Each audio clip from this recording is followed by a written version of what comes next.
Okay guys, it's Penelope and I'm in London and I look at astrology, evolutionary astrology, and there's something that I wanted to put out there. I made a video earlier on the Mars T-square that we've got going on currently. You can see this in this chart here. I'll just get my marker so I can point easier. So this chart that I'm showing you is actually the 23rd of September 2020. And there's a reason I'm showing you this, because I thought it was interesting, something I saw after I made a video before this video that's basically bringing up the T-square and Mars, which you can see on my channel.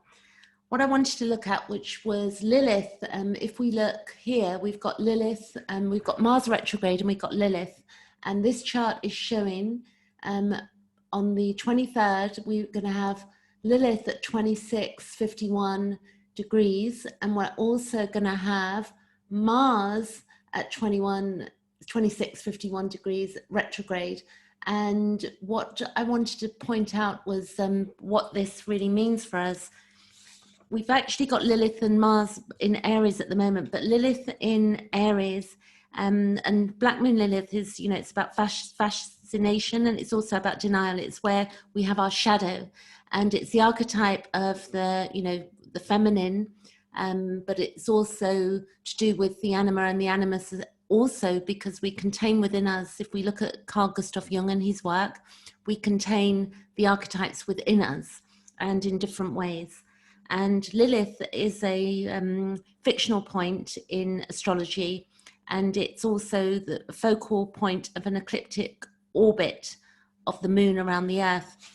So in mythology, Lilith refused to submit to Adam, and she rebelled against the connection between Adam and Eve, and she escaped from, you know, their world and made a connection with Satan. Now, the interesting thing is that in astrology as well, Lucifer is the bringer of light, and that also dependent on, you know, under how we understand mythology, we can look at things in many different ways.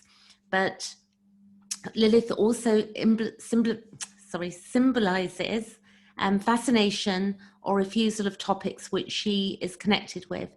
So we can have the fascination and we can have the rejection of given topics, which currently we've got going on now. We're going to have a fascination on particular topics, and then also a huge rejection with what's going on with COVID and the rules and all sorts of things. So it's interesting that that's hitting Mars exact on the 23rd of September. This is 5:02 a.m. GMT, which is our British summertime. And it will be, you know, if you're in New York, it will be midnight. And then if you're in California, it's going to be a couple of hours before that, because we're in different time zones. So ultimately, Lilith in Aries, it's, you know, it's indulgence, it can be brutal, and it can be a blind sort of force. And that energy can be devastating if it's not used properly. And Lilith in this position is impulsivity, and it's where we can be very active and difficult to control. And it's where we want to conquer or create something or replace something old with something new. And it's where we want to break free of old standards and overcome something.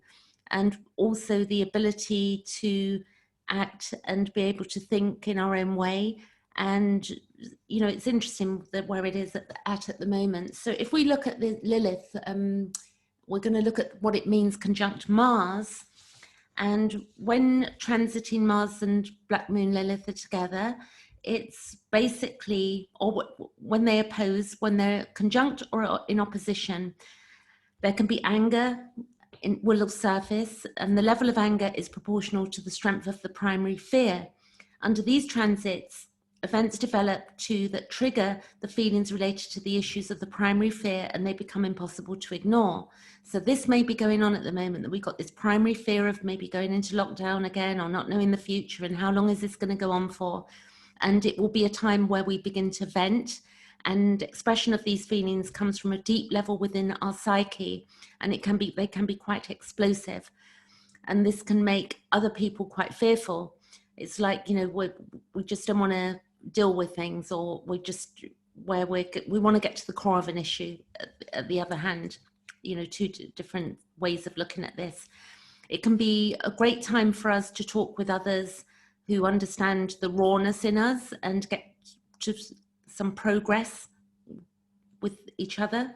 And also Mars has the ability to really see ourselves clearly, gives us the ability to really see ourselves clearly. And because it's retrograde, then a lot of this is going to be going on, bubbling below our own surface inside.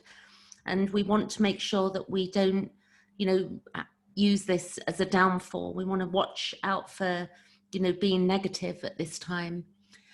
And the other thing that I'll point out, we've got, it's sextile to the node. So Lilith, right now, Lilith is going to sextile to the node here, which is the north node.